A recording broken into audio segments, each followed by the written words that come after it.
உன்கிட்ட எத்தனை வாட்டி சொல்லியிருக்கேன் அந்த பையன் கூட விளையாட போவாதானே. அவங்களோட அம்மா உன்னை எப்படி தெரியுமா திட்டிருக்காங்க. அவங்களுக்கும் நம்மளுக்கும் சண்டை தெரியுமா உனக்கு. இனிமே விளையாட போகணும் அவ்வளவுதான். உன்னை போவே இனிமே விளையாட மூஞ்சில ஒரு குத்து குத்திடுவேன். போய் படிப்போம்.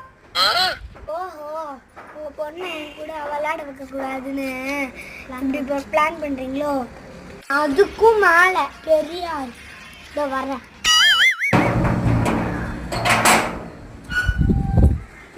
ரித்திகா படிக்கிறா போடா வீட்டுக்கு. ஆண்டி நீங்க ரொம்ப அழகா இருக்கீங்க ஆண்டி.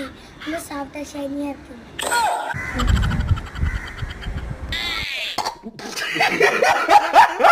ஆண்டி ரித்திகா கொஞ்ச நேரம் விளையாட அனுப்புறீங்களா? விளையாட அனுப்புனா ஒரு விஷயம்.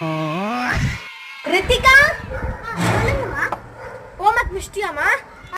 இன்னும் கொஞ்சம் இருக்கு மம்மி. பரவாயில்ல போ, கொஞ்ச நேரம் விளையாட்டு வாப்பு.